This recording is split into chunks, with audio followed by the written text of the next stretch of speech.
کہنے لگا مولانا زندگی بڑی گناہوں میں گزری ہے، اب توبہ کر لوں تو مالک معاف کر دے گا؟ کارنامے خطرناک ہیں، پیچھے رجسٹر کالا سیاہ، معافی ہو جائے گی۔ دولت بڑی تھی تو پھر ہم نے بھی شراب کباب شباب میں اڑا دی ساری، معاف کر دے گا؟ تو کہتے ہیں میں نے کہا ہو بندے کے آنے کی دیر ہے، اس کی رحمت تو فوراً ہی قبول کر لیتی ہے۔ ویسے بھی عدل کریں تے تھر تھر کمبن، اونچیاں شانہ والے تجھے فضل کریں تے پھر تے بخشے جامن میرے جے منہ کالے۔ کہتے اس نے اس کنیز کو آزاد کیا، دولت اللہ کی راہ میں خیرات کی، 40 سال میرے ساتھ رہا، پھر میں نے اس کی زبان سے سوائے خیر کے جملہ نہیں سنا۔ ایک کی بات کرتا تھا، کہتا تھا شیخ کاش آپ مجھے تھوڑا پہلے مل جاتے، زندگی سے یہ گلہ ہے کہ تو ذرا دیر سے ملا ہے، پہلے مل جاتے نا تو شاید میری زندگی کچھ اور دن بن جاتے، تھوڑی دیر اللہ والے کی صحبت۔ آپ فرماتے ہیں پھر وہ 40 سال کے بعد میرے سامنے انتقال ہوا، میں نے ہی دفن کیا، میں نے ہی قبر میں اتارا، جنازے کا اہتمام بھی میں نے ہی کیا، میرا یار تھا، دل لگ گیا تھا، پیار ہو گیا، میں پریشان رہتا۔ ایک دن خواب میں مل کے مجھے کہنے لگا فکر نہ کر، میں نے اپنے رب کو بڑا ہی مہربان پایا ہے، میں نے اسے بڑا کریم پایا ہے، معاف کرنے والا پایا ہے، درگزر کرنے والا پایا ہے، اس نے فضل فرما دیا، میرے گناہوں پر اس کے عفو و درگزر کا قلم چل گیا ہے، اور میرے حق میں جو فیصلہ آیا ہے وہ رحمت والا ہی آیا ہے، فضل والا ہی فیصلہ آیا ہے۔ عزیز دوستو، تھوڑی دیر کسی نیک آدمی کی صحبت، ایک تو یہ ہے کہ وہ صحبت، وہ لوگ ہی ہوتے ہیں جو مل کے کہتے ہیں چھوڑ ساری دنیا داری ہے، پیسے ہوں تو سارے ٹھیک ہیں۔ یہ لوگ ہی ہیں جو یہ سبق بھی پڑھاتے ہیں، وہ لوگ ہی ہیں وہ کہتے ہیں چھوڑ یار، کون سے درویش، کون سے مولوی، کون سے دیندار، سب اسی طرح کے ہی ہیں۔ یہ لوگ ہی ہیں جو کہتے ہیں چھوڑو میاں تم کس چکر میں پڑ گئے، ابھی تو اتنی عمر پڑی ہے۔ یہ سب چیزیں ہیں۔ ہمارے صاحب رحمت اللہ علیہ ارشاد فرمایا کرتے تھے کہ بڑے بڑے گھروں کے مہمان نہ بننا، ورنہ بڑے بڑے اونچے اونچے مکان تمہارا بھی دل چاہے گا، کبھی میرا بھی اس طرح کا گھر ہو جائے نا۔ بڑے بڑے اونچے اونچے منصبدار لوگوں کے پاس نہ جانا، ورنہ تمہارا خیال بڑھے گا۔ دعوت کے لیے جانا، پیغام حق کے لیے جانا، وہ معاملہ ایک الگ ہے، لیکن اس شوق سے جانا کہ یہ بڑا آدمی ہے، فرمایا تمہارے لیے مشکل ہو جائے گی۔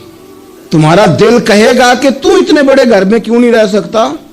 اور پھر میں نے یہ بھی دیکھا ہے کہ بڑے بڑے خیر والے لوگ تھے لیکن صحبت بری مل گئی، لوگ نہیں ٹھیک مل سکے، مشیر نہیں ٹھیک مل سکے، معاملین نہیں ٹھیک مل سکے، رستے میں رہ گئے۔ صحیح بخاری میں ایک بادشاہ کا واقعہ ہے، بادشاہ کا۔ میں نے جب اسے پڑھا تو میں حیران ہی رہ گیا کہ یہ جو مشیر وزیر ہوتے ہیں یہاں تک لے جاتے ہیں بندے کو۔ ہرقل بادشاہ نے حضرت ابو سفیان رضی اللہ تعالیٰ عنہ جو اس وقت ابھی کلمہ نہیں پڑھتے تھے، ان کو بلا کے نبی پاک علیہ السلام کے بارے میں ساری باتیں پوچھی، ایک ایک بات اس نے حضور کے بارے میں پوچھی، اور آخر میں یہ بھی پوچھا کہ کیا انہوں نے معاذ اللہ کبھی جھوٹ بولا ہے؟ تو ابو سفیان کہنے لگے نہیں، قربان جاؤں میری مخالفت اپنی جگہ پہ، لیکن وہ میرے سامنے پیدا ہوئے ہیں، 40 سال کی عمر میں اعلان نبوت کیا ہے، ان کی گود میں بیٹیاں کھیلتے میں نے دیکھی ہیں، ان کے مقدس بال میرے سامنے سفید ہوئے ہیں، محبوب نے جب بھی بولا حق اور سچی بولا ہے۔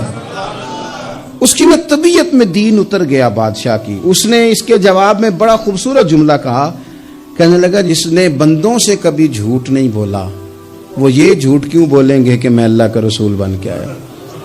اس کی طبیعت تسلیم کر گئی کہ نبی پاک علیہ الصلوۃ والسلام سچے اور آخری نبی ہیں، اور اس نے اظہار بھی کیا، کہنے لگا مجھے یہ تو امید تھی کہ اللہ کے آخری محبوب علیہ السلام اپنی شانوں، عظمتوں، رفعتوں، بلندیوں سمیت تشریف لانے والے ہیں، پر یہ نہیں پتا تھا کہ وہ اہل عرب میں سے آئیں گے۔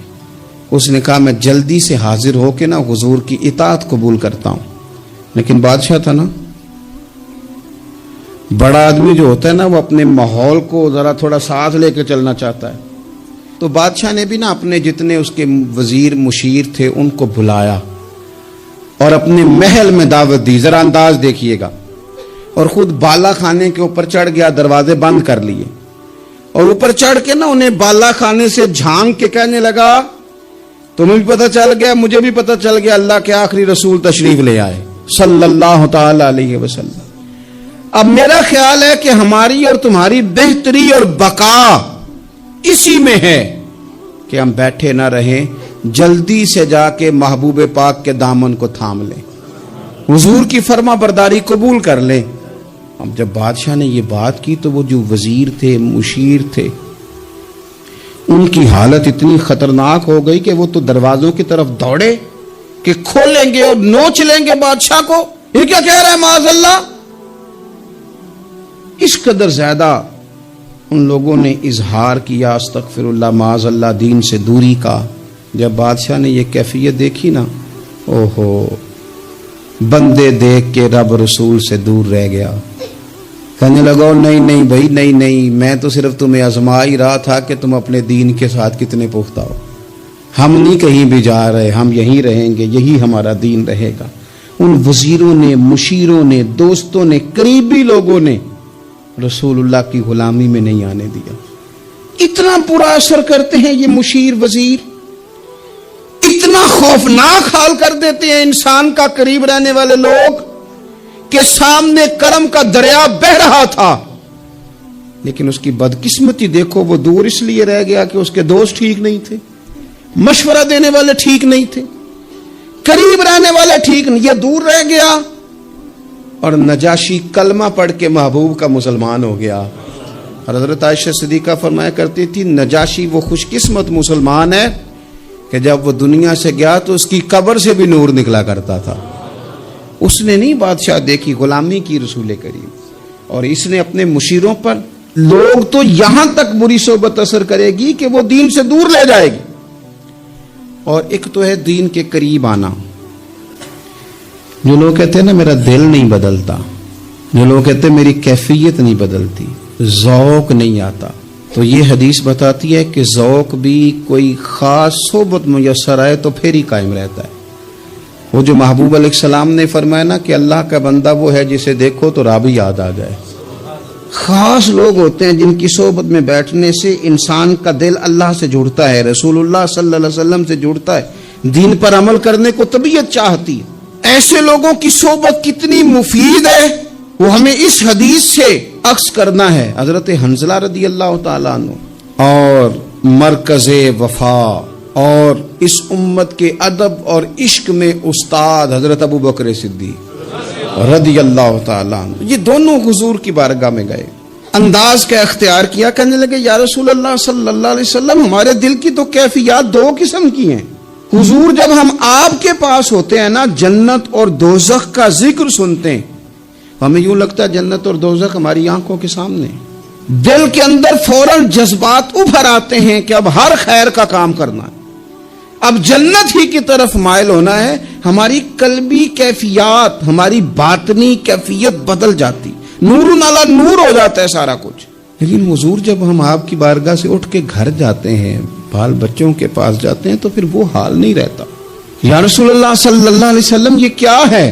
تو محبوب نے کیا فرمایا, آپ یقین کریں جو اہل طریقت اور تصوف ہے نا, یہاں ان کی روحیں مچل جاتی ہیں.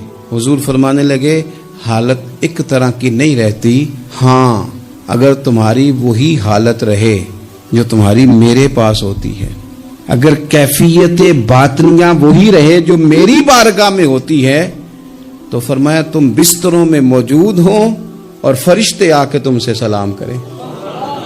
تم ابھی رستوں میں ہو اور فرشتے تم سے ملاقات کریں, اگر تمہاری کیفیت وہ بن جائے جو یہاں ہوتی ہے, اگر تم اسی پر جم جاؤ وہی حالت ہو جائے, تو پھر تو فرشتے گویا آئیں تمہاری زیارت کے لیے, تمہاری ملاقات کے لیے فرشتے آئیں.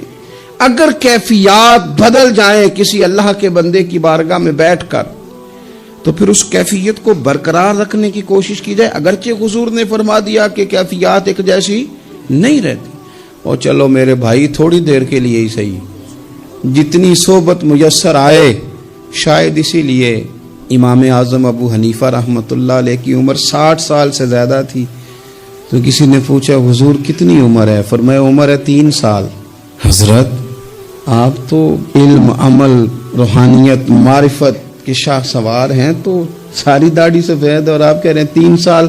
فرمانے لگے عمر وہی 3 سال ہے جو امام جعفر صادق کی خدمت میں گزر گئی۔ وہ کیفیات جو ان کی بارگاہ میں رہتی تھیں، وہ انداز جو ان کی بارگاہ میں رہتا تھا، جو ان کے پاس ہوتا تھا، وہ پھر کہیں اور میسر ہر مشکل دی کنجی یارو ہاتھ مرداں دے آئی۔ اور مرد نظر کرے جس ویلے، اوئے ہوئے مرد نظر کرے جس ویلے، مرد نظر کرے جس ویلے، پھر مشکل رہے نہ کائی۔ ایک بات خواجہ حسن بصری کی، اللہ اکبر، صحیح لوگ چل رہے ہوتے ہیں، کسی درویش کے عقیدت مند ہوتے ہیں، تربیت پا رہے ہوتے ہیں، رستہ صحیح چل رہا ہوتا ہے، لیکن وہ مطلب فٹافٹ ایک کوئی شخص بیچ میں گھستا ہے اور آ کے کہتا ہو نہیں میں تجھے بتاتا ہوں معاملہ تو کچھ اور ہے۔ وہ بالکل سڑک پہ صحیح چل رہے، اب انہوں نے غلطی کیا کی؟ انہوں نے ہر چمکنے والی چیز کو سونا سمجھ لیا، انہوں نے ہر اجلی چیز کو طیب جان لیا۔ حضرت خواجہ حسن بصری فرماتے ہیں بروں کی صحبت میں نہ بیٹھنا، بروں کی صحبت تجھے اچھوں سے بدگمان کر دے گی، وہ تیرے ذہن میں اچھوں کے بارے میں۔ حضرت پیر چندن شاہ صاحب رحمۃ اللہ تعالی علیہ آل مہار شریف والے، حضرت پیر چندن شاہ صاحب رحمۃ اللہ علیہ کے پاس نا ایک نوجوان آیا تو پیار ہو گیا، وہ بیٹھنے لگا، طریقت سیکھنے لگا۔ وہ لوگ بھی بڑے خالص تھے، انہیں مریدوں کی صورت میں طاقت نہیں چاہیے ہوتی تھی، بلکہ انہیں مریدوں کی صورت میں وہ لوگ چاہیے ہوتے تھے جو ان کا پیغام آگے پہنچائیں، جو ان سے وہ سیکھیں، جو وہ سکھا کے انہیں دیندار بنانا چاہتے ہیں۔ تو بچہ بیٹھ گیا، حضرت بھی بڑا ہی پیار کرنے لگے، اسے دین سمجھانے لگے۔ تو اس کے والد صاحب پیچھے سے آئے اور آگے کہنے لگے پتر چل گھر چلیے۔